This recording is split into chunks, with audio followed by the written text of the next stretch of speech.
बिल्कुल ही। कल शेड्यूल नहीं हुआ होगा वो तो।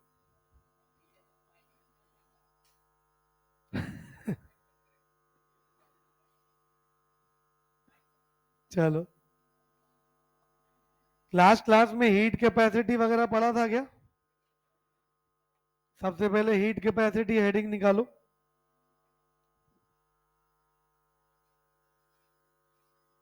क्या डेफिनेशन है?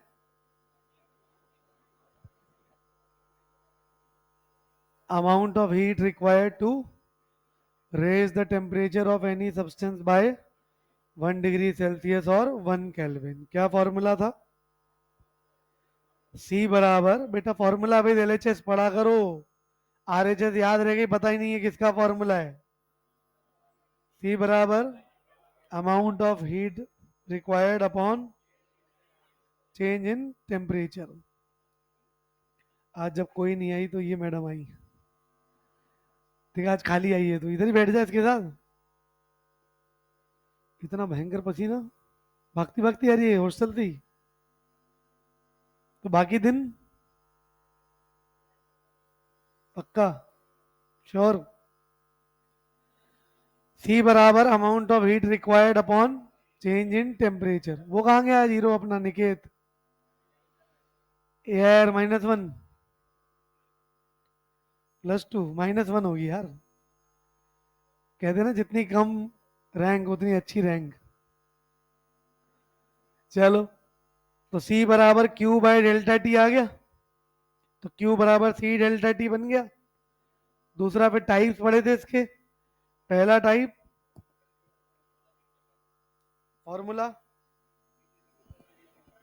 Sorry definition, it is the amount of heat required to raise the temperature of 1 mole of substance by 1 degree Celsius और 1 केल्विन। फॉर्मूला सी एम बराबर amount of heat required upon number of moles upon. Clear है क्या? अगला फिर दो type के आए थे ये, सीपी और सीवी। तो डेल्टा ई, यहाँ पे क्यू वी बराबर N C B delta T आ गया। और डेल्टा एच जो कि क्यू पी भी होता है वो कितना आ गया? N C P delta T. C P minus C V बराबर आर और C P upon C V बराबर गामा। फिर लास्ट में स्पेसिफिक हीट कैपेसिटी क्या था पढ़ो? Amount of heat required to raise the temperature of 1 kg substance by 1 degree Celsius और 1 kelvin. S बराबर amount of heat required. Clear है? तो एस बराबर Q by M delta T और क्यू बराबर एम एस डेल्टा टी। लिखो question number 1। If 1000 joule, if 1000 joule of heat is absorbed by,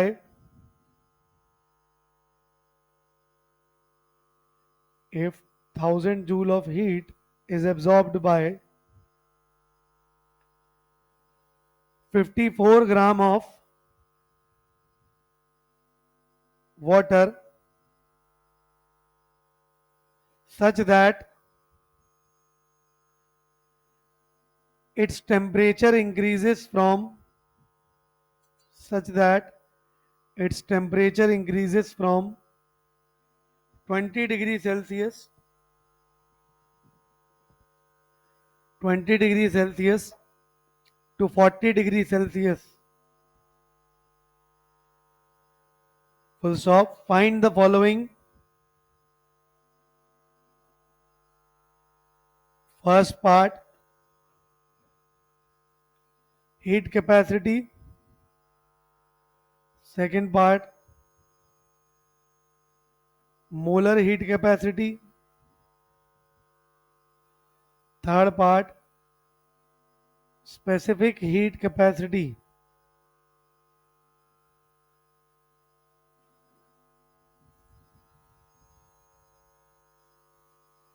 करो try.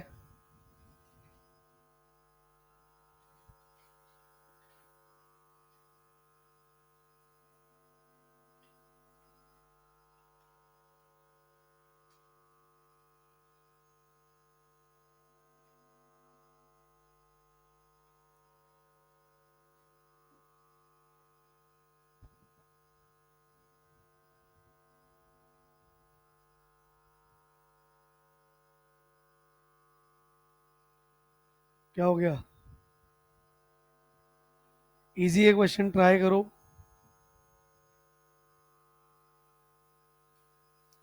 ये बाकी गैंग सब गायब, सब पढ़ाई कर रहे हैं।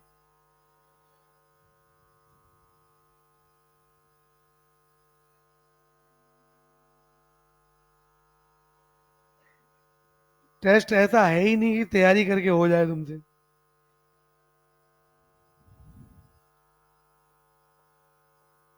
मस्त रहो, पेपर को तो पेपर ही रहने दे, टेस्ट ही तो है वो।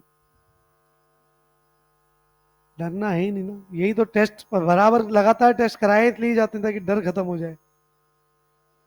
फिर नीट भी ऐसा लगे हाँ ठीक है, जो होगा अगले साल देख लेंगे। सही बात है ना। यार अभी बहुत सारों के नाम पूछने हैं मेरे को। तुम्हारा नाम क्या है बेटा? भूल गया हूँ यार अब। कुछ कुछ तो याद है, तहसीन याद है मेरे को। इधर ये दो दो आदित्य याद हैं। सुमित, मिराज, ये कौन था? ये भी आदित्य ही था ना। मिलीनियर बॉय गौरव, और युवराज बहादुर।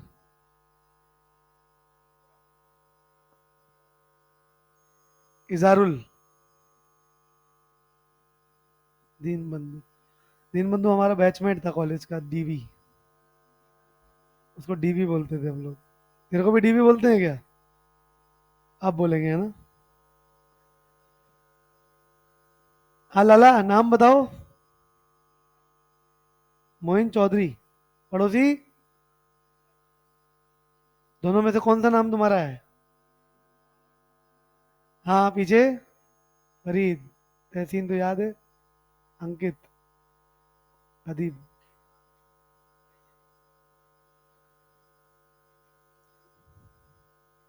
इसका क्या नाम है?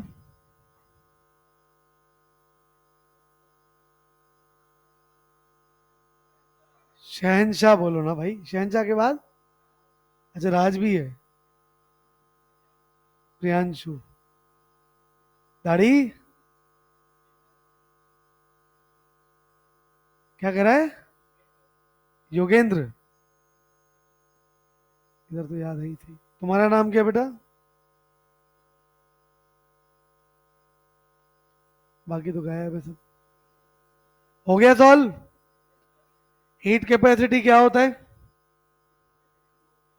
जितना हीट है divided by change in temperature. तो 1000 joule upon change in temperature कितना? 20।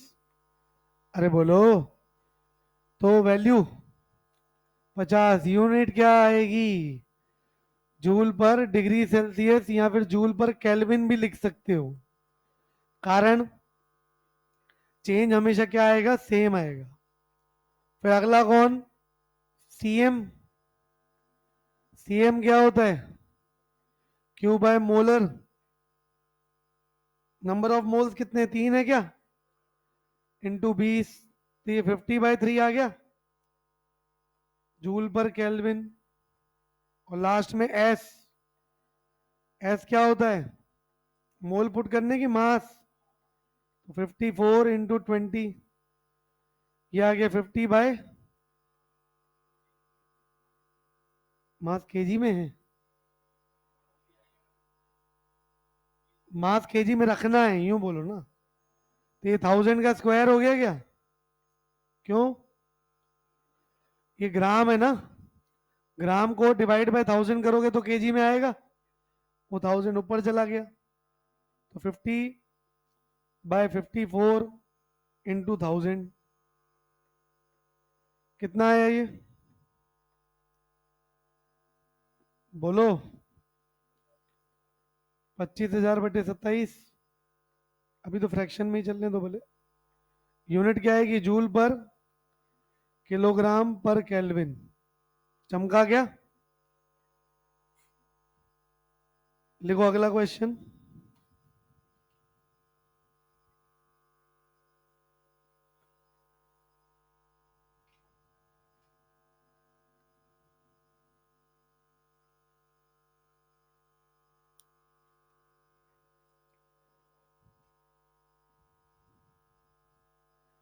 Ten mole of helium gas 10 mole of helium gas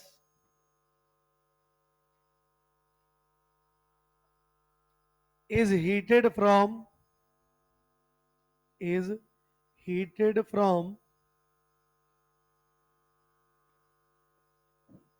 17 degree Celsius, 17 degree Celsius to 38 degree Celsius. Full stop. Find the value of delta H. Find the value of delta H if the molar heat capacity of helium, if the molar heat capacity of helium at constant volume at constant volume is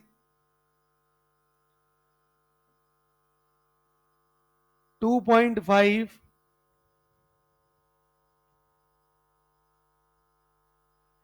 calorie per मोल पर kelvin, calorie पर mole पर kelvin. जब नीचे दो चीजें होती हैं तो उसको दोनों बार पर बोल के पढ़ा जाता है।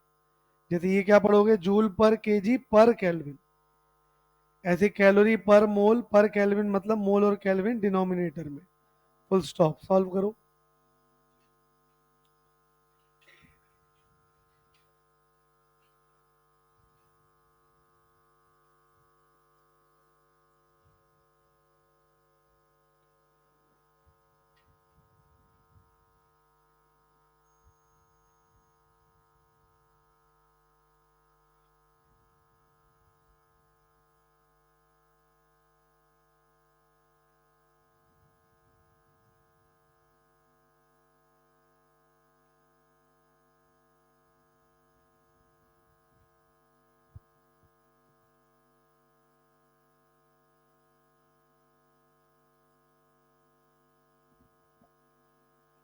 सबसे पहली चीज है, पूछा डेल्टा एच है तो डेल्टा एच का फॉर्मूला अप्लाई करो।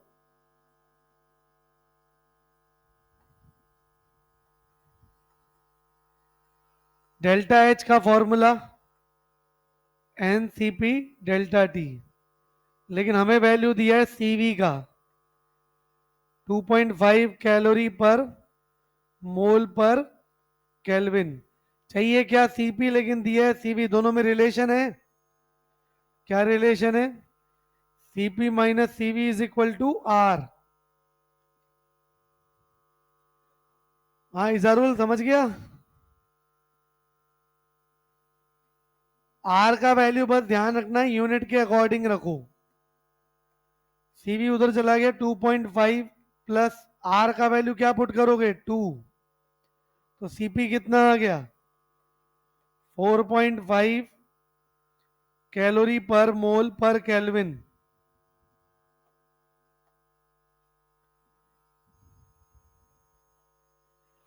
अब पुट कर दो वैल्यू। डेल्टा एच मोल कितने दिए 10 इंटू सीपी का value 4.5 into delta T 21 degree Celsius है क्या? चमका, करो मल्टीप्लाई। यह आ जाएगा 945 यूनिट। क्या आएगी कैलोरी, क्या डेल्टा एच की वैल्यू क्या आएगी, सिर्फ कैलोरी आएगी, क्योंकि मोल से मोल तो कैंसिल हो गया और टेम्परेचर से टेम्परेचर का यूनिट कैंसिल हो गया। और डेल्टा एच है भी क्या, एनर्जी है ना, इसी वजह से। पल्ले पड़ा क्या? अगली हेडिंग बनाओ।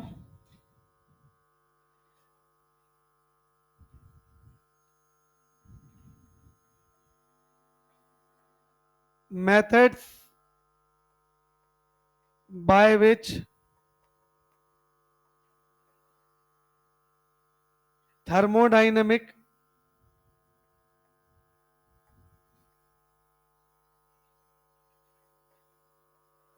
processes are carried out. जितने भी थर्मोडायनेमिक प्रोसेस आपने पढ़े थे उनको कैरी आउट करने के दो पॉसिबल वेज होते हैं, मेथड्स होते हैं। नाम बचपन से सुना है, रिवर्सिबल और इरिवर्सिबल।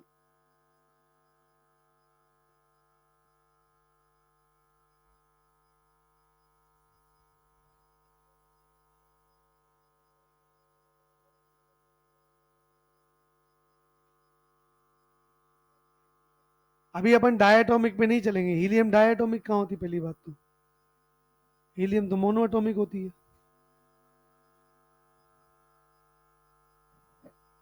चलो, methods by which thermodynamic processes are carried out. इसमें एक टेबल बनानी है पहले, फिर मैं पूरा प्रोसेस समझा रहा हूं।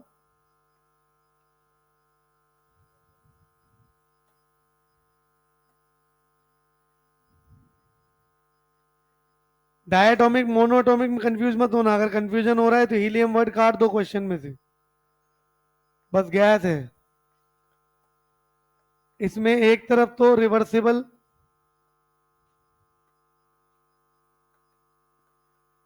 डिफरेंशिएशन करेंगे दोनों का। ये डिफरेंशिएशन बहुत काम का है क्योंकि अब इसमें से कुछ कीवर्ड्स निकल के आएंगे जो कि क्वेश्चंस में बहुत ज्यादा हेल्पफुल होते हैं टू आइडेंटिफाई कि प्रोसेस रिवर्सिबल है या इरिवर्सिबल। तो टेबल बनाओ, एक तरफ रिवर्सिबल एक तरफ इरिवर्सिबल। स्केल नहीं है तो लाइन खींचने का तरीका, पेज को पूरा हाफ फोल्ड कर दो, पेन से खींच लो। लाइन खींचने की जरूरत नहीं है, पेज को हाफ फोल्ड कर दो। पेज को आधा फोल्ड कर दो इक्वली, लाइन बन जाएगी ऑटोमेटिक बीच में।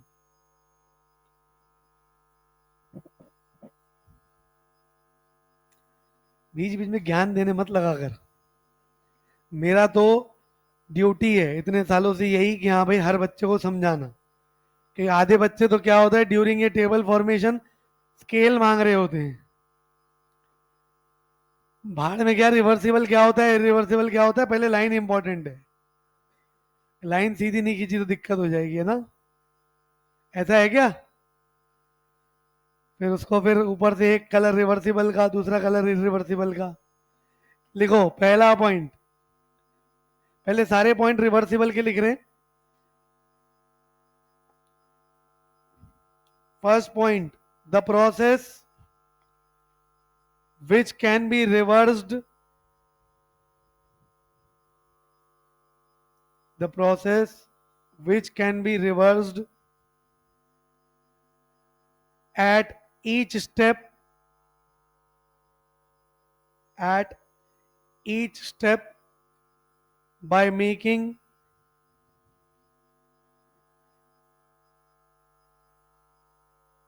small changes, by making small changes in the variables, small changes in the variables in opposite direction, in opposite direction.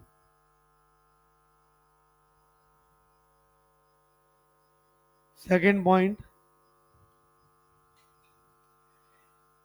it is an ideal process. It is an ideal process. Third point,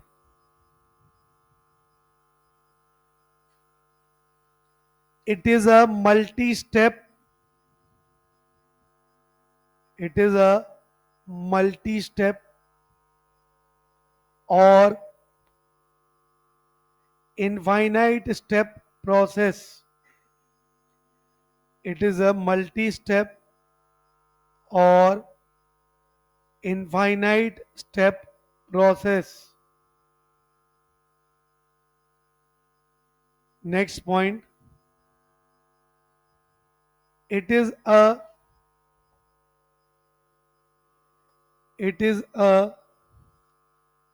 quasi-static process.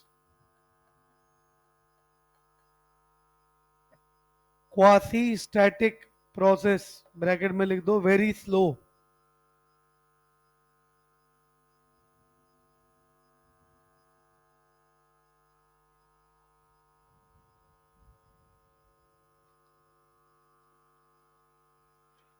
Fifth point,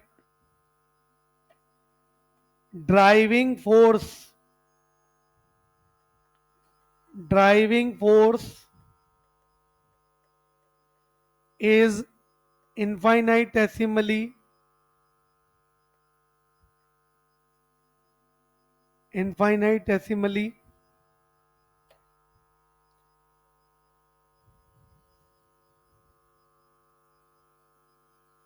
greater than the opposing force. Driving force is infinitesimally greater than the opposing force.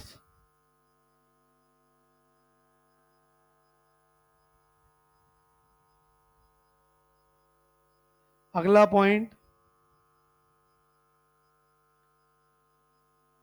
work done obtained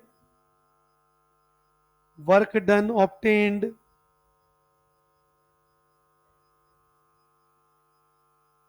is maximum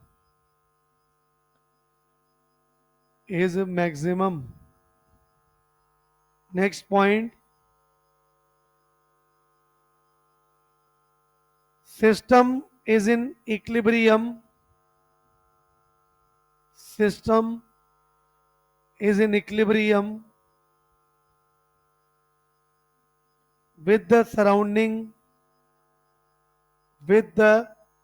surroundings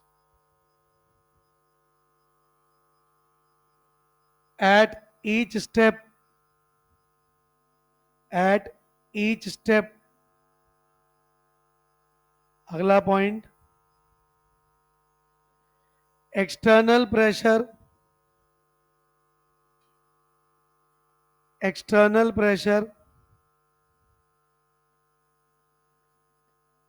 is variable.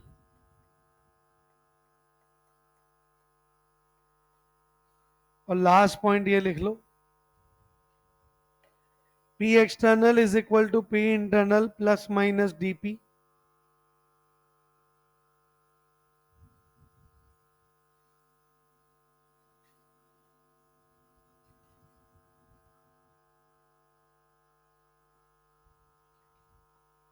अब आ जाओ irreversible पे।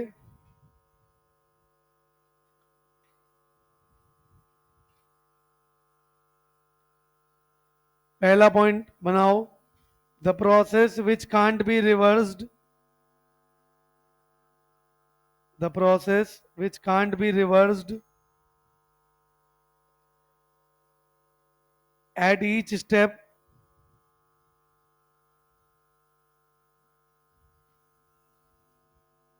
at each step by making small changes in variables.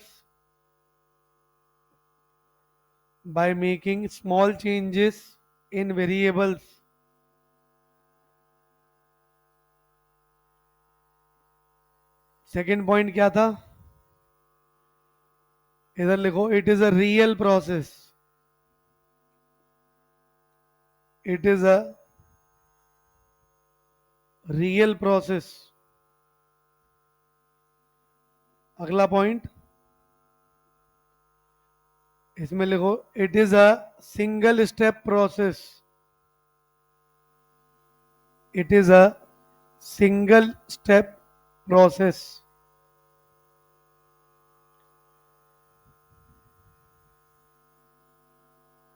अगला point,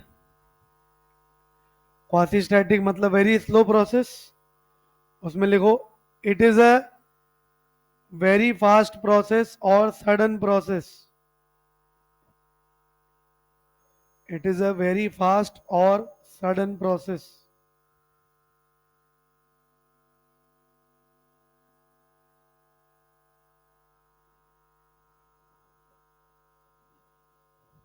अगला point,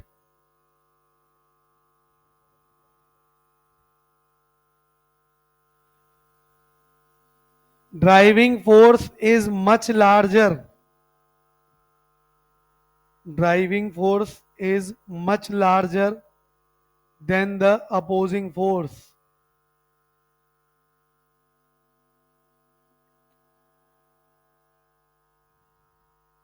अगला point क्या है? Work done वाला point आपको डैश लगा के छोड़ देना है। इसका रीजन है ग्राफ से समझाऊंगा। मतलब 6.5 है, सिक्स पॉइंट में डैश लगा के छोड़ दो। अगला पूरा लाइन पढ़ो, पूरा। आधी अधूरी लाइन पढ़ोगे स्टेटमेंट बेस्ड क्वेश्चन गलत हो जाएंगे। सिस्टम इज इन इक्विलिब्रियम, बस खत्म। क्यों इजारुल? इक्विलिब्रियम में तो ये भी है फिर, system is in equilibrium with the surroundings at each step. अब लिखो इसमें, system is in equilibrium with the surroundings,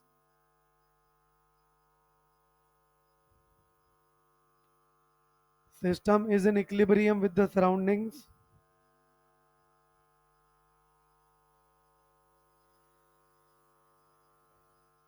only at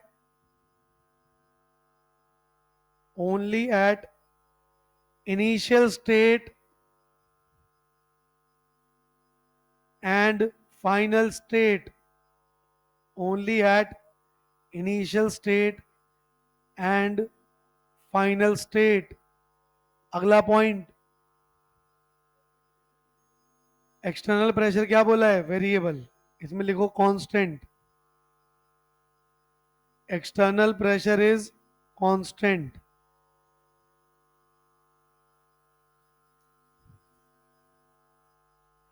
और लास्ट में P external plus minus DP लिखा हुआ है ना इसमें, उसमें लिखो plus minus delta P. P external is equal to P internal plus minus delta P.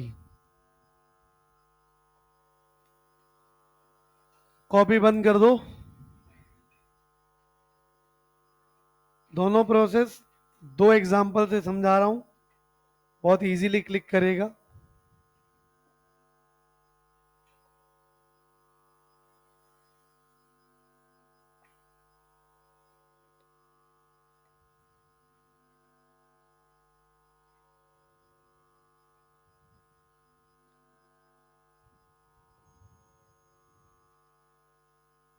पूरा ध्यान बोर्ड पे।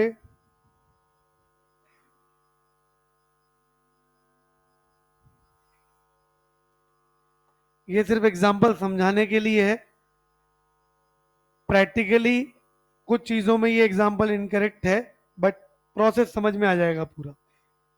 फिर एक और एग्जांपल समझाऊंगा, ध्यान से देखना। दोनों तरफ एक एक बीकर है, इस बीकर में ये जो चीज है लगी हुई, इसको बोलते हैं पिस्टन। पिस्टन कुछ नहीं होता, एक मेटल रॉड होती है, और कुछ भी नहीं होता। और जनरली ये मूवेबल होती है। आइडियली इसको मासलेस माना जाता है, ताकि इसकी वजह से कुछ भी चेंजेस ऑब्जर्व ना हो। पल्ले बढ़ा गया। तो पिस्टन वर्ड जब भी आ जाए तो ये कुछ कॉमन कैरेक्टरिस्टिक्स होती हैं पिस्टन की। बाकी अगर उसको इनमें से कुछ चेंज करना होगा तो बोल देगा वो। आंसर को चेंज करना होगा, इसके अकॉर्डिंग नहीं देना होगा, कुछ और अकॉर्डिंग देना होगा। जैसे मूवेबल को इमूवेबल बोल दिया, इमूवेबल बोलते ही बहुत सारे आंसर्स में फिजिक्स में चेंज हो जाएगा।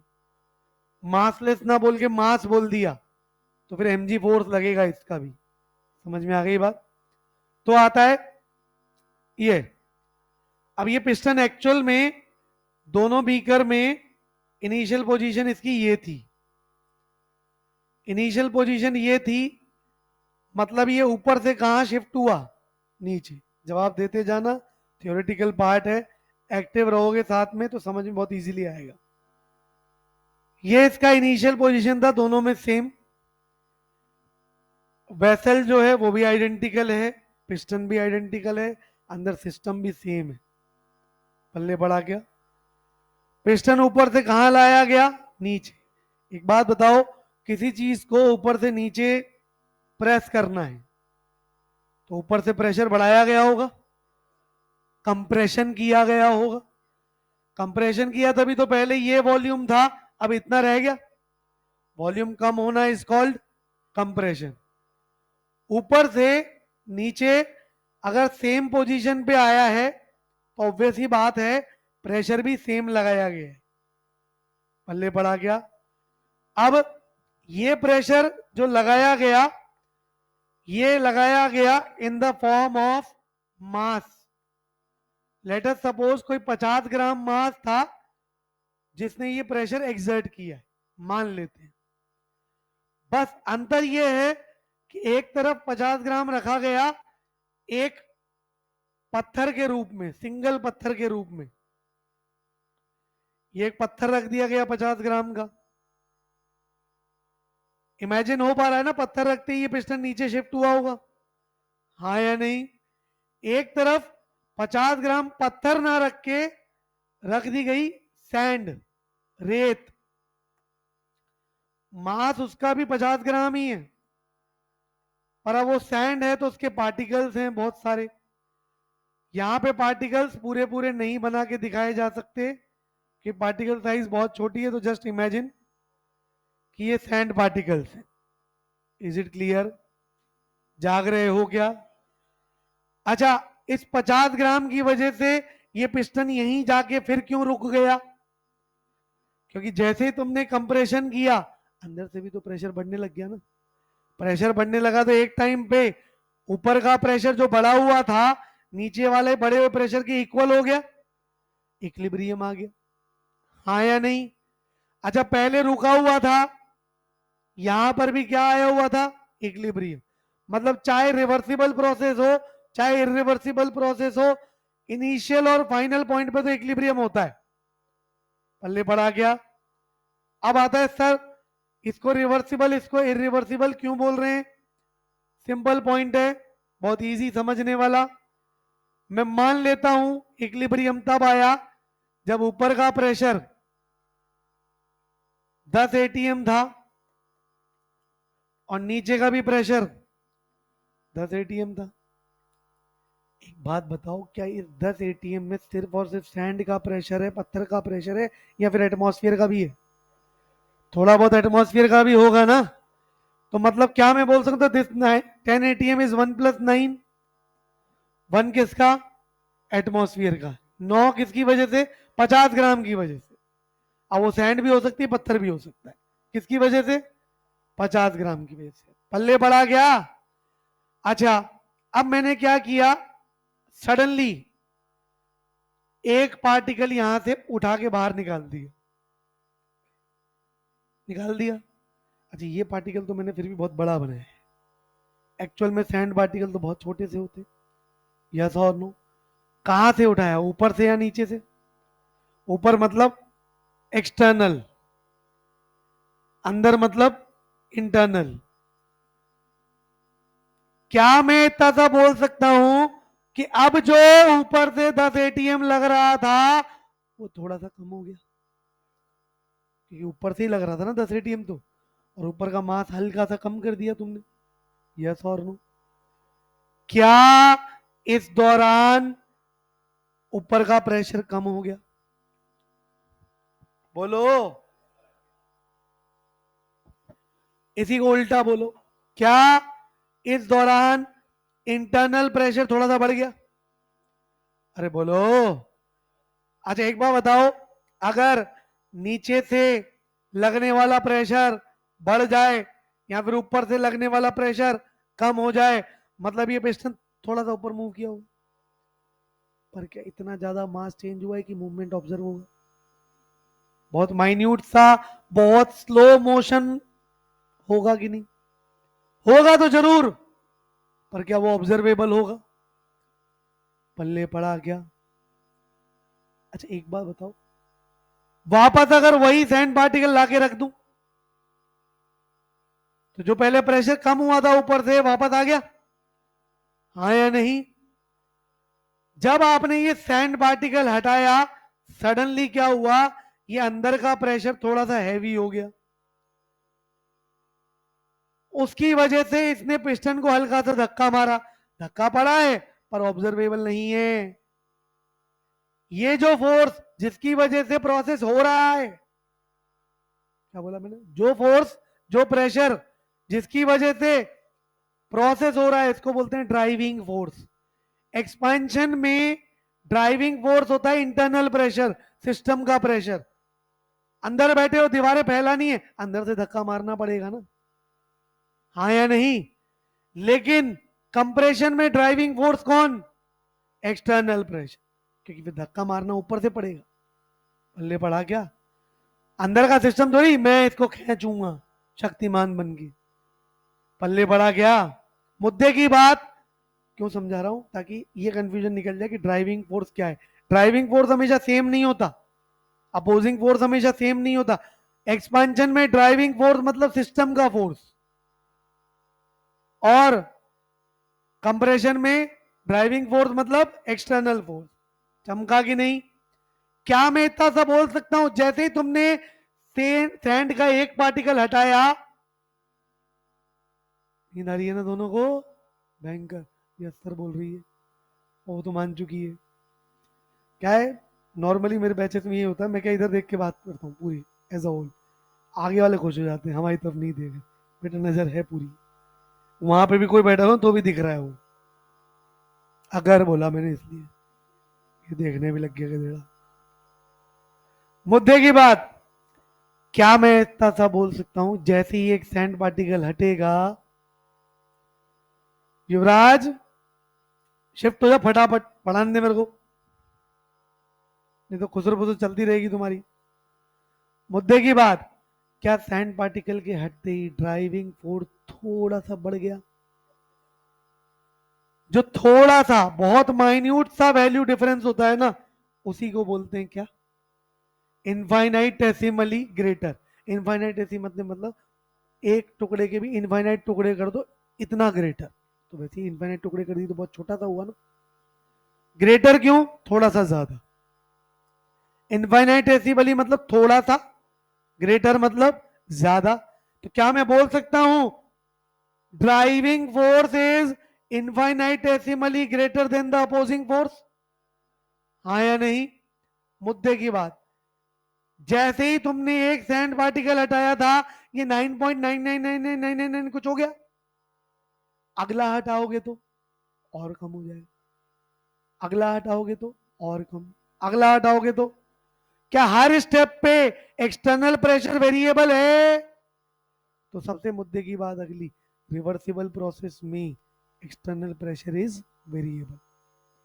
क्या ये वेरिएबिलिटी बहुत ज्यादा है, बहुत कम है, इसलिए एक्सटर्नल प्रेशर को क्या बोला है, internal pressure plus minus DP. Plus minus क्यों, यहां पे माइनस हो रहा है, कंप्रेशन में प्लस होगा, बढ़ता जाएगा ना एक्सटर्नल प्रेशर। कंप्रेस तो तभी कर पाओगे ना जब ऊपर वाला प्रेशर ज्यादा होगा, बोलो। तो मुद्दे की बात, क्या मैं बोल सकता हूं एक्सटर्नल प्रेशर इज वेरिएबल, हाँ या नहीं। अच्छा, क्या ये दिख पा रहा है कि ये मुझे ऑब्जर्व नहीं हो रहा प्रोसेस, चेंजेस जो हो रहे हैं बहुत स्लो हैं, इतने स्लो हैं कि ऑब्जर्वेबल नहीं है, चेंजेस दिखते नहीं है। प्रोसेस स्लो तो है ही सही, प्लस चेंजेस ऑब्जर्वेबल नहीं है, इसी को बोलते हैं process is quasi static. Quasi मतलब बहुत स्लो, स्टैटिक मतलब रुका हुआ दिखेगा, क्योंकि हमें पिस्टन चलता हुआ दिखेगा नहीं हर स्टेप पे। पल्ले पड़ा क्या, पर क्या प्रोसेस नहीं हो रहा, प्रोसेस हो रहा है। तो क्वासी मतलब स्लो, स्टैटिक मतलब रुका हुआ दिखेगा, चेंजेस ऑब्जर्व नहीं होंगे, मूवमेंट ऑब्जर्व नहीं होगा, पर हो रहा है। पल्ले पड़ा क्या। अब आता है मुद्दे की बात, क्या इतना सा ऑब्जर्व हो पा रहा है हमें कि हर पॉइंट पे जो आप चेंजेस कर रहे हो, अगर वही चेंज वापस रिवर्स कर दो, अपोजिट डायरेक्शन में कर दो, तो ये प्रोसेस भी रिवर्स हो सकता है। तो the process which can be reversed by small changes in variable in opposite direction, क्या बोला मैंने, the process which can be reversed by small changes in variable in, पहले बाहर लेके गए थे वापस अंदर रख दो, है या नहीं। क्या इतना सा ऑब्जर्व हो रहा है, ये मल्टी स्टेप प्रोसेस है, एक्चुअल में तो सैंड के एग्जांपल से आपको मल्टी स्टेप लगेगा, पर एटॉमिक लेवल पे सोचो, एटम्स तो बहुत सारे हो गए ना, और एटम्स बहुत सारे। एक मोल कार्बन में, 12 ग्राम कार्बन में तुम्हारे कितने पार्टिकल्स आए थे? 6.022 इंटू 10⁻23। ये कितना बड़ा नंबर है पता है क्या? बहुत बड़ा है। कितना बड़ा है? दुनिया की आबादी से ज्यादा। तो मैं अगर काउंटिंग करने को बोलूं तो एक एक सेकंड में कितनी काउंटिंग कर पाओगे? चलो गिनती चालू करो, फटाफट फटाफट स्पीड पे।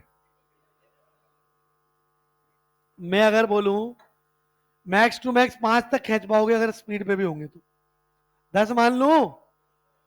मान लो ऐसी मशीन बनाई गई, इमेजिन करना, जो 10 लाख तक की कैलकुलेशन, कितनी कैलकुलेशन एक सेकंड में करती है। इमेजिन करना तुम कितनी कर पाए मैक्सिमम? 5 मान के कितनी? 10।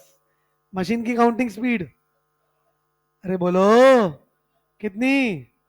10 लाख पर सेकंड। और ऐसी में 10 लाख मशीनें काम पे लगाऊं, हर मशीन की स्पीड 10 लाख पर सेकंड, और ऐसी कितनी मशीन काम में लगी?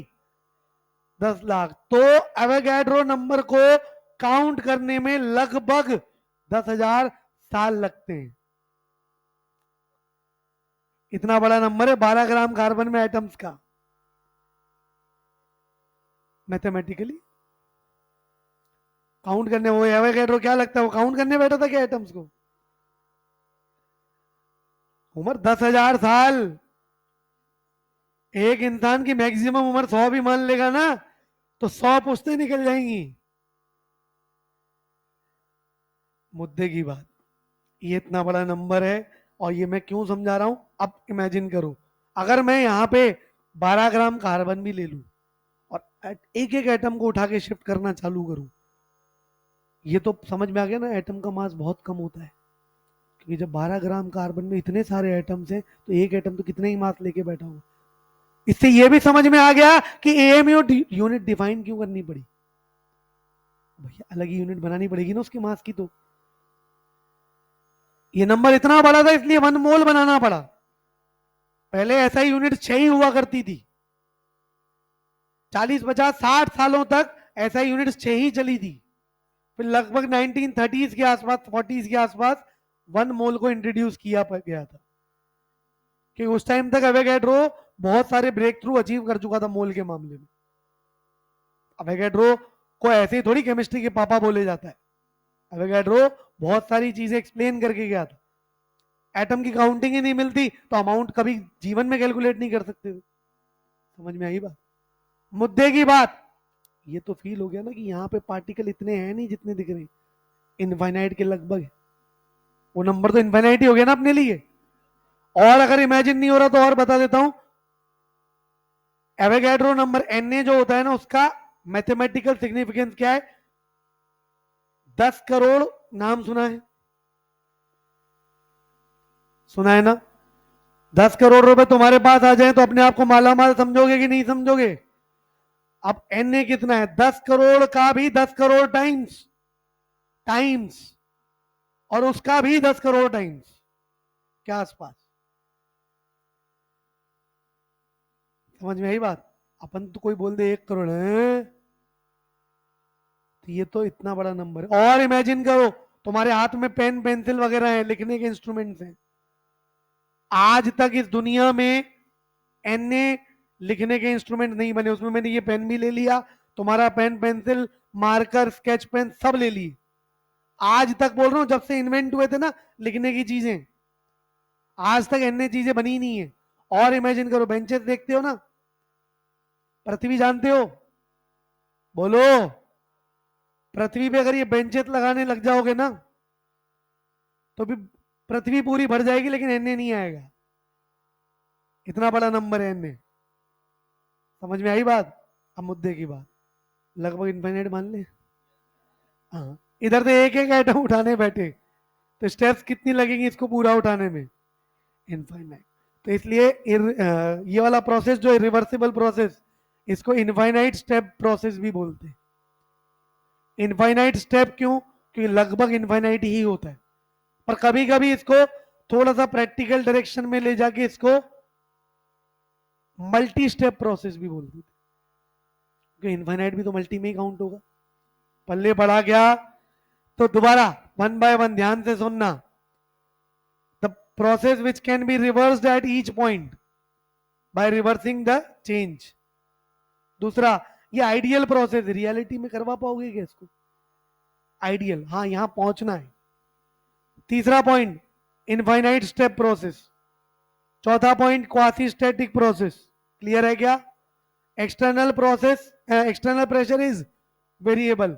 हर पॉइंट पे जैसे ही पत्थर हटाओगे, स्टोन ये हटाओगे, सैंड पार्टिकल, वापस इक्विलिब्रियम आ जाएगा क्या? तो हर पॉइंट पे दिख नहीं रहा, लेकिन सिस्टम अपने आप एक वर्चुअल इक्विलिब्रियम एस्टेब्लिश करता जा रहा है। पल्ले पड़ा क्या? अरे बोलो। अब वर्क डन वाला पॉइंट अभी समझाऊंगा, उससे पहले इधर आ जाओ। कितने पत्थर उठा के हटा दी? उठा के हटा दिया तो क्या हर पॉइंट पे रुकता रुकता जाएगा? सीधे झटका मारेगा ऊपर पहुंच जाएगा? हाँ या नहीं? तो डेफिनेशन के according the process which can't be reverse by small changes with variable. ये तो लार्ज चेंज है, स्मॉल चेंज से तो वैसे भी नहीं हो सकता। जैसे ऊपर पहुंच गया, अगर एक सैंड पार्टिकल रख दोगे तो वापस नीचे आ जाएगा क्या? नहीं ना। बोलो। अच्छा इक्विलिब्रियम एक बार यहां पे था, अब झटका मारेगा तो सीधा यहां पे आएगा इक्विलिब्रियम। बोलो। अच्छा सर वापस यहां क्यों बोल रहे हो? यहीं से तो आया था, तो ऑलमोस्ट इक्विलिब्रियम इसी पे आए। कितने स्टेप लगे? कितने स्टेप थे? एक ही था ना। पत्थर हटाया, एक स्टेप में ऊपर पहुंच गया। और रियलिटी में तो ऐसे ही होता है, ये रियल प्रोसेस है। पल्ले पड़ा क्या? फिर जैसे ही पत्थर हटाया, वैसे ही ढंग से नोटिस करोगे तो तुम्हारा ये 9-0 हो गया क्या? 9 ही तो ना इनका 50 ग्राम का। अरे बोलो। 9-0 तो सिर्फ कितना बचा? एक एक एटीएम यहां से लगना चालू हुआ, जब तक ये इक्विलिब्रियम पे नहीं आया यहां तक भी कितना ही था। तो एक्सटर्नल प्रेशर इज कांस्टेंट। क्या बोला? अब समझ में आया? इरिवर्सिबल में एक कीवर्ड लिखवाया था, against constant external pressure. Is it clear? फिर आता है एक्सटर्नल प्रेशर हो गया कांस्टेंट, इक्विलिब्रियम कहां कहां पे है? इनिशियल स्टेट पे और फाइनल स्टेट पे। रिवर्स कर पाओगे क्या? स्मॉल चेंजेस से रिवर्स कर पाओगे क्या? डेफिनेशन के अकॉर्डिंग नो। दूसरा कोई पूछे सर लार्ज चेंज के लिए तो रिवर्स कर पा रहे हैं, नहीं कर पाओगे। रियलिटी में जैसे ही तुमने पिस्टन ऊपर, पत्थर ऊपर से हटाया, कभी पिस्टन मासलेस हो सकता है कि दुनिया में ऐसी कोई चीज है जो मासलेस होती है? रियलिटी में तो नहीं है ना। कुछ मास होगा, जैसे ऊपर भागेगा ये, अगल बगल में से फ्रिक्शन भी तो लगेगा, एनर्जी के लॉसेस, मास के लॉसेस, बहुत सारी चीजें लॉस होते, एयर ड्रैग लगेगा ऊपर का। हाँ या नहीं? तो प्रैक्टिकली तो किसी भी प्रोसेस को कंप्लीटली रिवर्स नहीं किया जा सकता, इसलिए तो इसको आइडियल प्रोसेस बोला। हाँ पहुंचना है यहां पे, आइडियल मतलब जहां पहुंचना है, रियल मतलब जो असलियत है। पल्ले पड़ा क्या? अब आ जाओ पॉइंट्स पे वापस।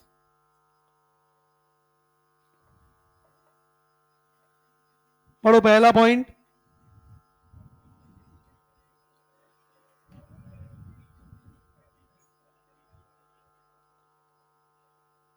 अरे ऐसे पढ़ोगे मर मर के, ऐसा लग रहा है इंटरेस्ट ही नहीं आ रहा। पढ़ो दोबारा।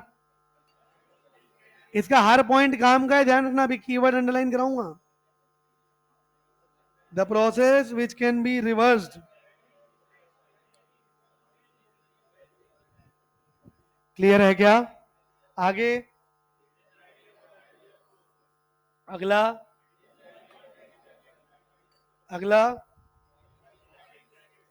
अगला, driving force is infinitesimally greater. Infinitesimally greater मतलब वेरी लेस ग्रेटर, मतलब कम ग्रेटर। ग्रेटर तो है लेकिन कम वाली ग्रेटर है। समझ में आया? लिख लो वहां पे, इनफाइनाइटेसिमली मतलब वेरी लेस। आगे आ जाओ। Work done obtained is maximum. खुद सोचो, इनफाइनाइट बार प्रोसेस करवाओगे तो काम ज्यादा करना पड़ेगा कि नहीं। बाकी अभी ग्राफ से अपन समझेंगे तो और क्लियर हो जाएगा। अभी बस ऐसे ही याद रखो कि हाँ भाई, इनफाइनाइट स्टेप्स कराते कराते भाई जीवन बीत जाएगा, तो ऑब्वियस सी बात है काम भी क्या करना पड़ेगा ज्यादा। अगला क्लियर है। हर पॉइंट पे क्या अचीव हुआ था, इक्विलिब्रियम। अगला पॉइंट, एक्सटर्नल प्रेशर वेरिएबल था क्या। अगला पॉइंट, पी एक्सटर्नल बराबर P internal plus minus DP. समझ में आया क्या। कंप्रेशन में ये माइनस होगा क्योंकि इंटरनल वाला ज्यादा है, सॉरी एक्सपेंशन में, एक्सपेंशन में अंदर वाला ज्यादा है ना, और कंप्रेशन में बाहर वाला, इसलिए प्लस हो जाएगा। आगे इरिवर्सिबल, पहला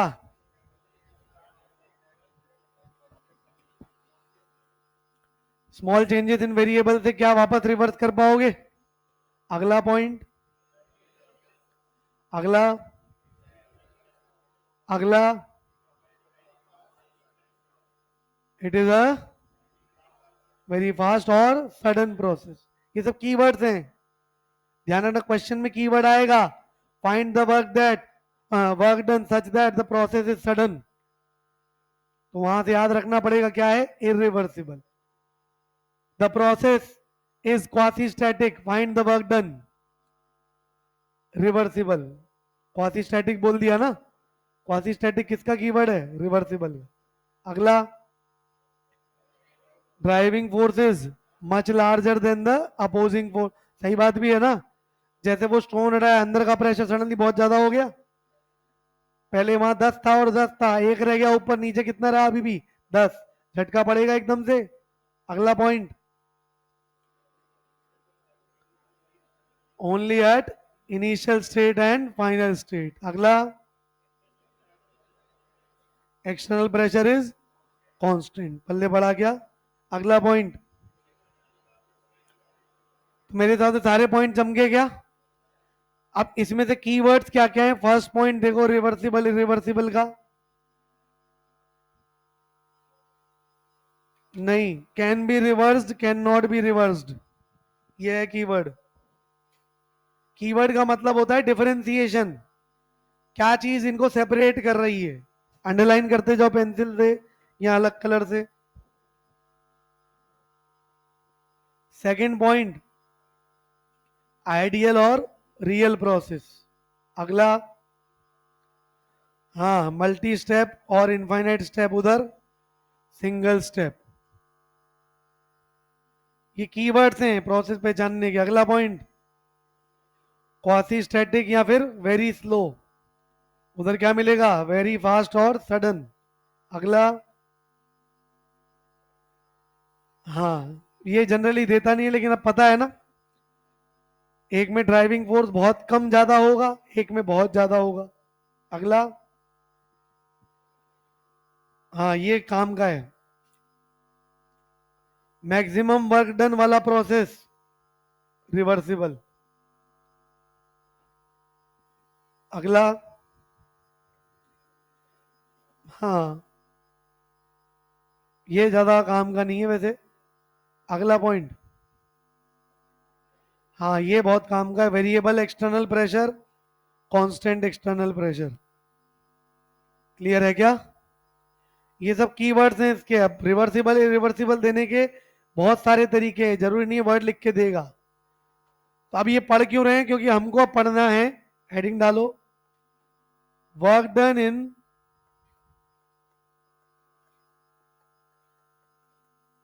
रिवर्सिबल प्रोसेसेस। बोलो,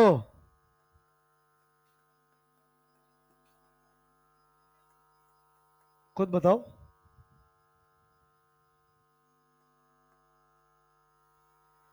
कहाँ का प्रेशर कम हुआ, अभी तो वो तो मैंने कहा ही था, इंटरनल प्रेशर ज्यादा होता है, ड्राइविंग फोर्स। जस्ट जैसे ही आप हटाओगे ऊपर भी तो शिफ्टिंग होगी ना, शिफ्टिंग होते अंदर का प्रेशर भी रिलीज हो गया।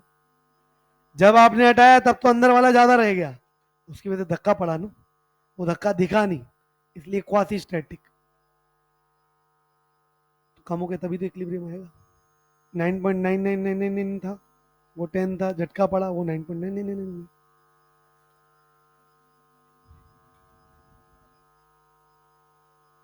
तो वैसी बात है, एक्सपेंशन क्यों होता है नहीं तो, समझे? Work done in reversible process. अब रिवर्सिबल प्रोसेस के लिए हम बात करेंगे, इसमें सबसे पहला लिखो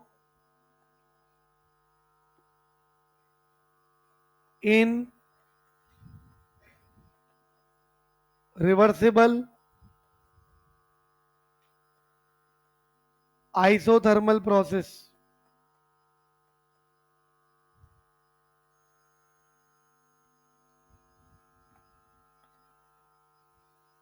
इसमें एक फॉर्मूला आता है, डेरिवेशन तो काम का है नहीं। W रिवर्सिबल आइसोथर्मल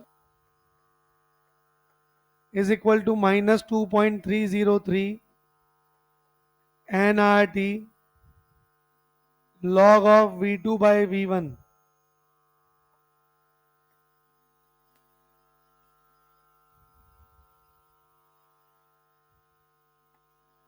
अब आइसोथर्मल प्रोसेस में एक चीज होती है प्रोसेस इक्वेशन।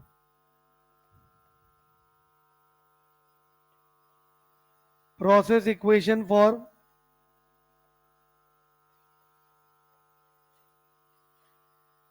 हर प्रोसेस की एक प्रोसेस इक्वेशन होती है। आइसोथर्मल की होती है P1V1 is equal to P2V2। यहां से रिजल्ट आता है V2 by V1 is equal to P1 by P2। तो इसी फॉर्मूले में आप चेंज करके P1 बाई P2 भी लिख सकते हो।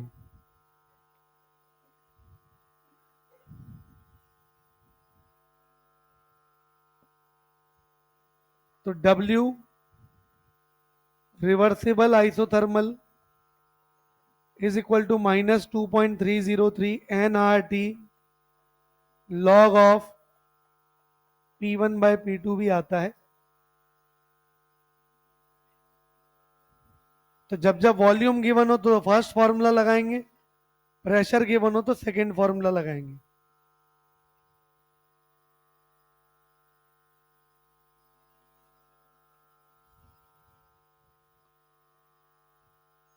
फिर अगला second in reversible adiabatic process. Adiabatic process क्या होता है? नो हीट ट्रांसफर, मतलब Q बराबर 0।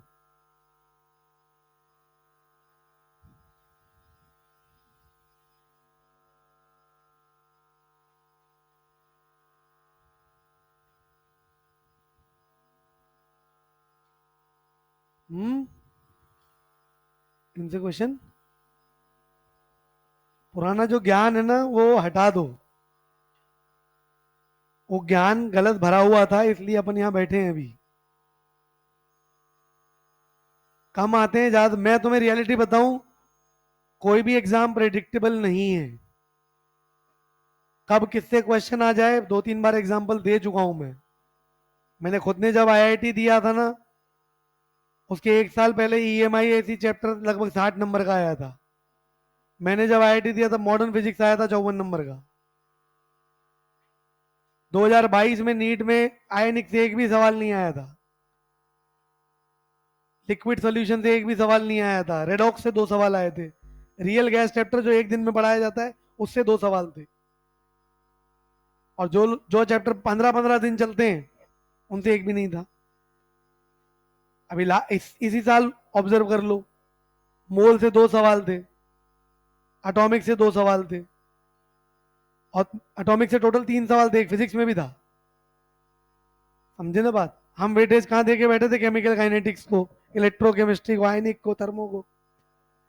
रेडॉक्स से 3 सवाल थे इस बार। वो तो चलो ठीक है, एक इनऑर्गेनिक वालों को खुश करने के लिए देना पड़ा था। अब इनऑर्गेनिक का वेटेज दिखाना चाहिए। इस बार दिक्कत क्या होगी, 17 क्वेश्चन आए ऑर्गेनिक से, 17 क्वेश्चन आए फिजिकल से, इनऑर्गेनिक से रह गए 11 सवाल, फिजिकल का एक देने, ठीक है लो 12 सवाल, थोड़ा बहुत खुश हो जाओ।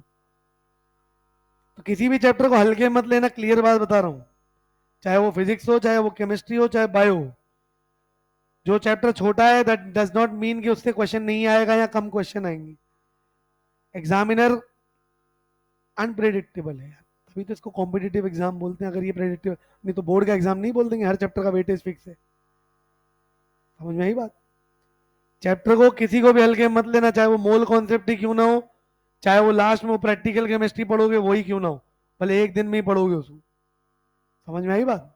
चलो, इसमें फॉर्मूला आता है फर्स्ट लॉ से। फर्स्ट लॉ का इक्वेशन क्या था? डेल्टा ई बराबर क्यू प्लस डब्ल्यू। आइडियाबैटिक प्रोसेस में क्यू क्या होता है? जीरो। तो यहां से आता है work done in reversible adiabatic, ये होता है डेल्टा ई के बराबर। और डेल्टा ई का फॉर्मूला आप निकाल के आ चुके हो, N C V delta T.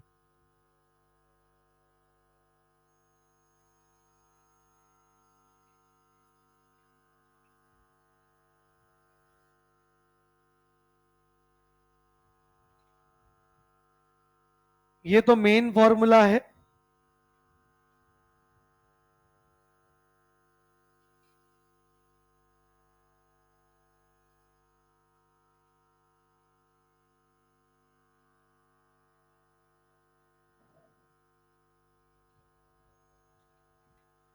अब एडियाबैटिक प्रोसेस में प्रोसेस इक्वेशन,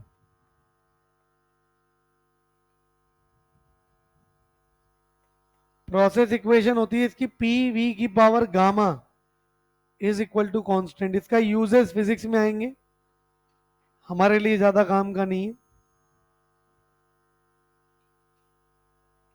लिखो यहां तक।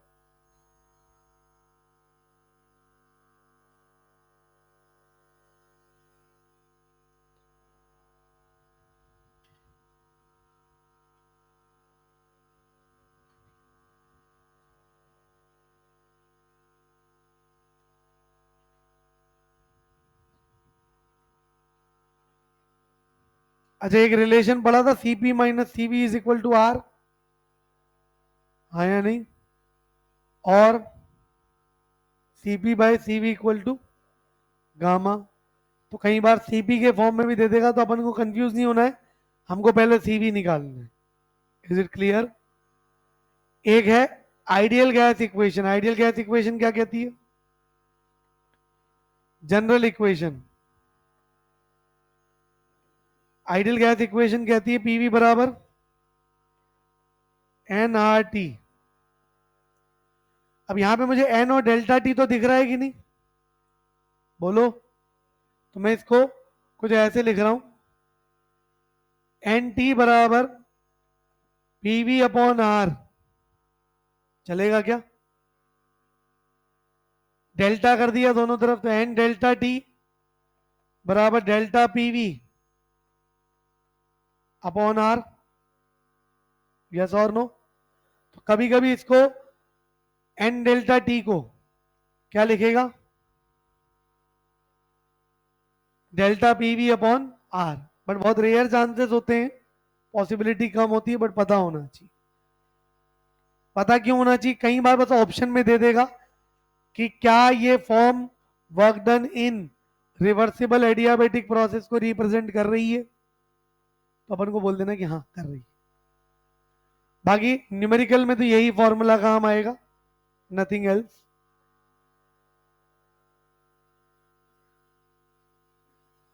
फिर आता है रिएक्शन। रिएक्शन का पहले भी एक फॉर्मूला पढ़ा था ना, अब रिवर्सिबल रिएक्शन का है वर्क डन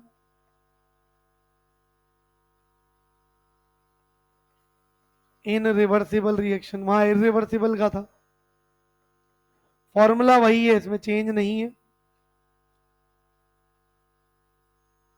तो W बराबर फॉर रिएक्शन, ये कॉमन फॉर्मूला है, minus delta N G into R T,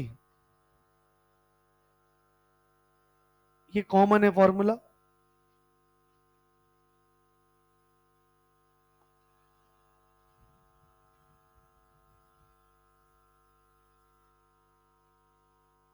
दोनों में कंबाइंड, जो लिखते हो ना P2V2 माइनस P1V1, वैसा लिखो यहां तक।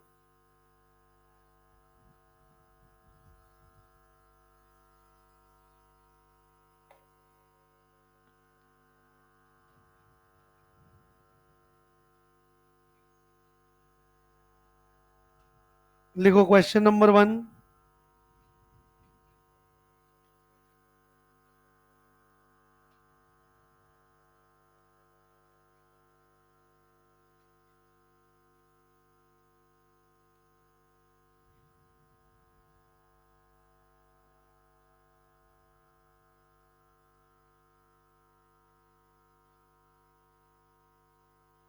Five moles of an ideal gas, 5 moles of an ideal gas are expended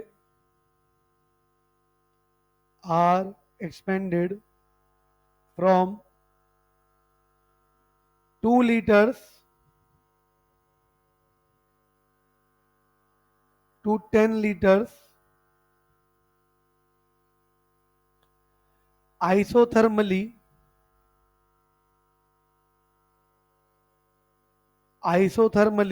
such that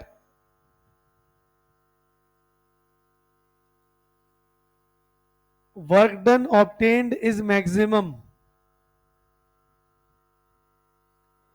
Work done obtained is maximum.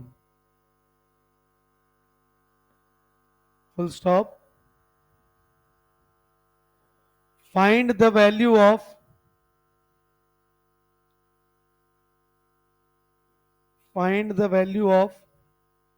first part W, that is work done. Second part Q. Third part delta E. Fourth part delta H. इसमें सबसे पहली चीज keywords हैं दो, underline कर लो। 3 keywords हैं actual में। क्या क्या?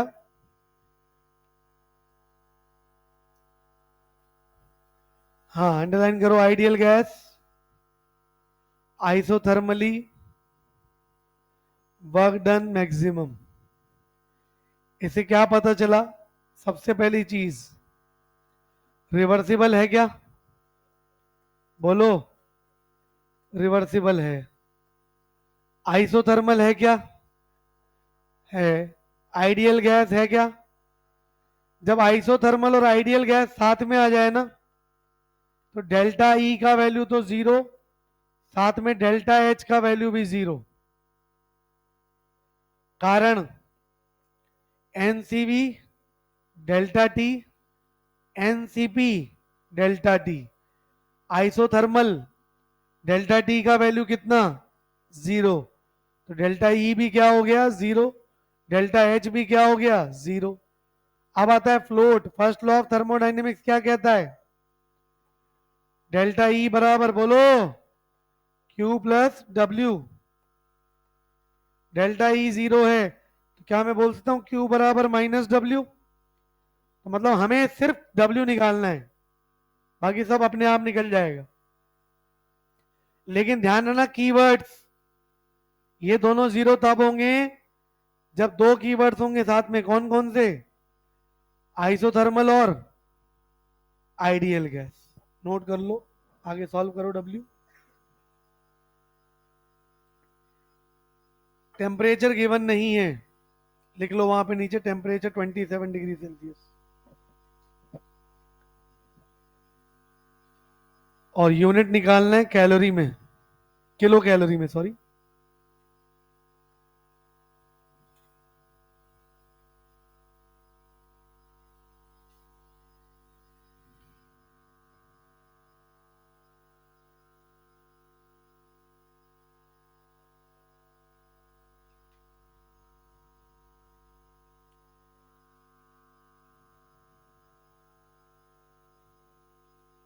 Kilo calorie. अच्छा, रिवर्सिबल बोल रखा है, आइसोथर्मल बोल रखा है, तो फॉर्मूला है ना अपने पास।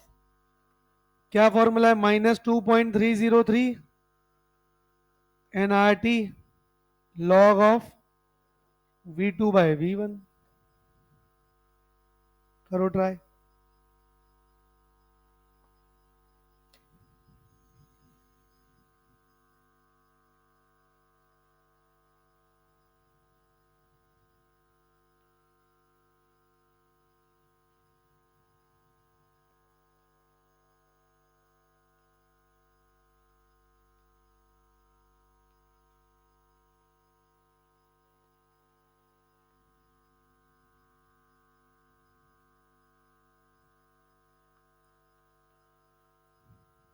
पुट कर दो वैल्यूज।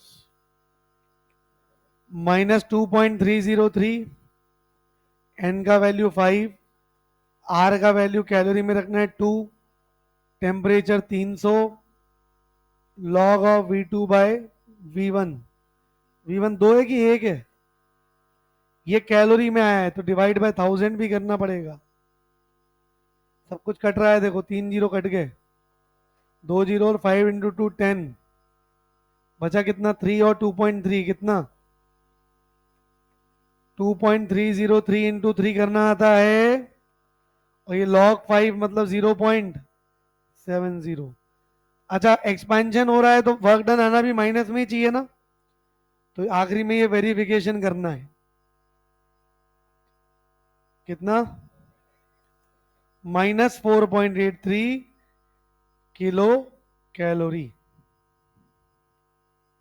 क्वेश्चन चमका कि नहीं? मतलब सिर्फ एक W के फॉर्मूले से वो चार चीजें पूछ सकता है। ये W आया है, Q कितना? प्लस का 4.83 किलो कैलोरी। अब देखो क्वेश्चन घुमा के सिर्फ Q पूछेगा। अब Q के लिए आपको ये जीरो पता होना चाहिए, W का ये फॉर्मूला पता होना चाहिए, ये कीवर्ड्स पता होने चाहिए। आई बात समझ में? अरे बोलो पक्का। एक और हो जाए।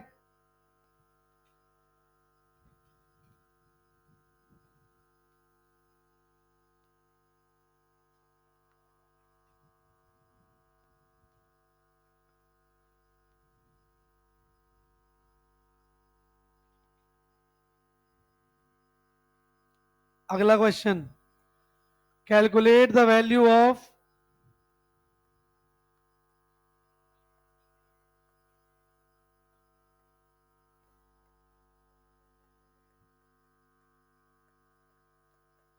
Work done of a gas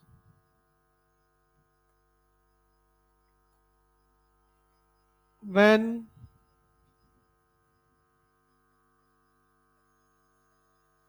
there is a rise in temperature in its 3 moles from 48 degrees Celsius to 65 degrees Celsius, such that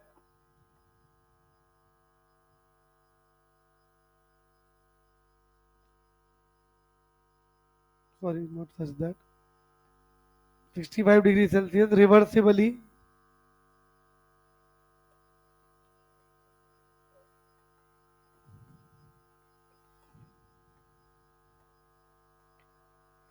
such that no heat is exchanged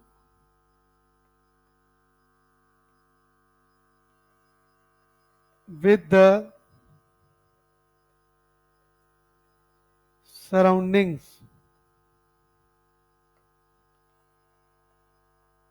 The molar heat capacity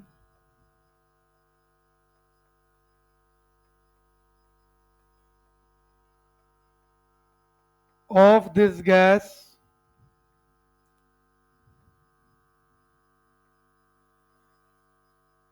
at constant pressure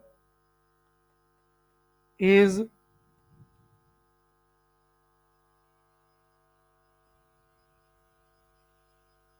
16 kilojoule पर mole पर kelvin, sorry joule not kilojoule, ये joule है ना,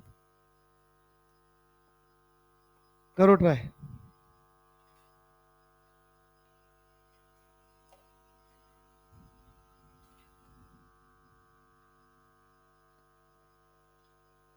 keywords ढूंढो।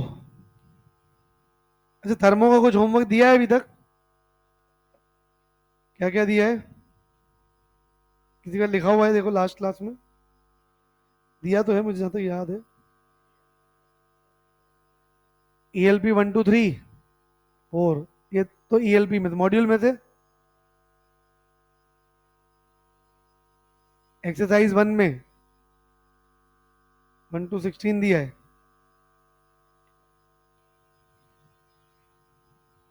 बस 1 to 16 ही दिया है यार, बढ़ा दिया होगा उसके बाद तो नहीं बढ़ाया गया।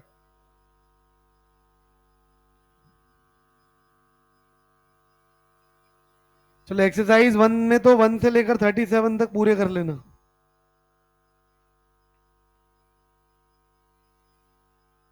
एक्सरसाइज 1 में 1 से लेकर 37 कॉन्सेप्ट बिल्ड कर लेना तुम 4 तक पूरे, और उसके बीच में जितने भी एग्जाम्पल्स हैं सारे पूरे कर लेना। तो पेज नंबर 144 तक जितने भी क्वेश्चन हैं सब कंप्लीट कर लेना। लिख लो होमवर्क में, पेज नंबर 144 तक जितने भी क्वेश्चन हैं।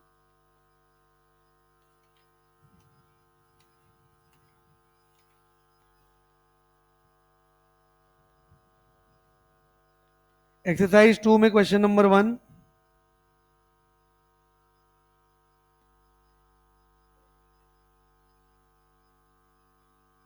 क्वेश्चन नंबर 7,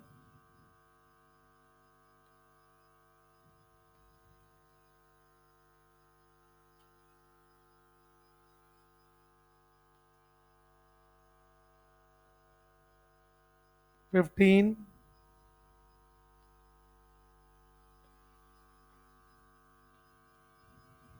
बस इसमें कम ही एक्सरसाइज 2 में।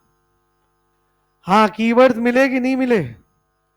एक तो ये रहा, ये क्या बोला है, no heat exchange with the surrounding. तो रिवर्सिबल एडियाबैटिक हो गया क्या बच्चों?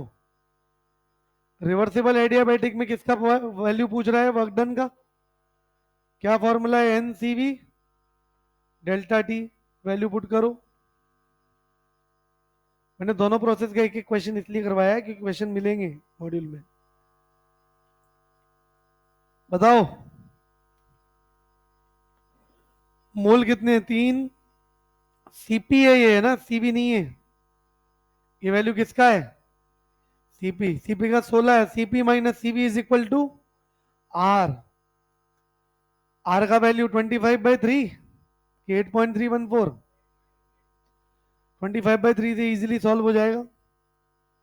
25/3 से कितना आएगा? 23/3, 16, 80, 48, 48, सही है ना? 23/3 आएगा। डेल्टा टी 48 से 65, 17 डिग्री, 17 केल्विन। 3 से 3 कैंसिल, करो मल्टीप्लाई।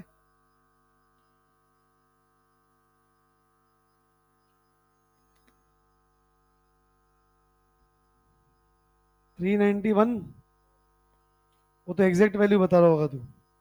ये वैल्यू थोड़ी सी ज्यादा ही आएगी। ये वैल्यू ज्यादा इसलिए आती है क्योंकि आर का वैल्यू एक्चुअल वैल्यू 8.314 होता है। हाँ जो भी है लगभग 392 391 आ जाएगा। यूनिट क्या आएगी इसकी? इसकी यूनिट अभी जूल आई है। पूछा किसमें? नहीं बताया क्या? तो बस यही है। अरे लगभग लिख दिया ना, एक ही लाइन 5 बार रिपीट कर चुका है। लगभग का मतलब यही होता है बेटा। थोड़ा सा स्मार्ट वर्क एग्जाम में भी करना पड़ेगा। आप पूरा कैलकुलेशन करने बैठ गए, उसके चक्कर में 3 सवाल निकल गए अपन के। कितने प्रोसेस लिख लिए अभी तक? 3, 2-3 और लिख लो, सिंगल लाइनर है बाकी। चौथा, in isochoric process, isochoric process reversible हो चाहे इरिवर्सिबल हो, वर्क डन 0 होता है। ऐसे ही in free expansion, free expansion नाम सुना है क्या? फ्री एक्सपांशन मतलब कौन? एक्सटर्नल प्रेशर 0, तो वर्क डन 0। और इन अ रिजिड वेसल, जब भी लिख के दिया हो ना रिजिड या फिर क्लोज्ड वेसल, क्लोज कंटेनर, इसका मतलब भी आइसोकोरिक ही होता है। क्लोज या रिजिड का मतलब होता है बंद पड़ा है पूरा, वॉल्यूम कांस्टेंट है, वर्क डन 0। एक आखिरी फॉर्मूला है, general formula of work done in reversible process. Reversible process में वर्क डन का जनरल फॉर्मूला ये होता है W reversible is equal to minus integration PdV, not PdV, P external into dV। ये जनरल फॉर्मूला है इसका, इसी से सब डिराइव हुए हैं। वहां पे क्या था? Minus P external into delta V। कारण क्या था? हमने अभी पढ़ा इरिवर्सिबल में एक्सटर्नल प्रेशर कांस्टेंट होता है ना, कांस्टेंट होता है तो ये इंटीग्रेशन के बाहर आ जाएगा। तो इंटीग्रेशन सिर्फ किसका? डीवी का, और डीवी का इंटीग्रेशन डेल्टा वी, इसलिए minus P external into delta we. Homework का डिस्कशन अब श्योरली ऑन मंडे होगा। मंडे का मॉर्निंग जनरली फ्री रहता है अपना, तो सॉरी संडे इवनिंग, तो कंप्लीट करो उसमें मॉड्यूल प्लस ईएलपी। किसकी? थर्मो की ना, पहले थर्मो की निपटा लो। टेस्ट में थर्मो कम है, आयनिक और केमिकल ज्यादा है, काइनेटिक्स भी है थोड़ा बहुत, मतलब वैरायटी अच्छी दी है। ट्रिकी क्वेश्चन हैं, टफ सोच के मत भागना, ट्राई करने की कोशिश करना। 1 मिनट या फिर 30 सेकंड 40 सेकंड के बाद लगे कि यार बहुत ज्यादा डिफिकल्ट पड़ रहा है, तो छोड़ के भागना। ड्यू टाइम देना जरूरी होता है हर क्वेश्चन को। कई बार क्या होता है, वो क्वेश्चन जो इजीली कर सकते थे नहीं तो वो मिस हो जाएगा। ठीक है, चलो मिलते हैं टेस्ट के बाद।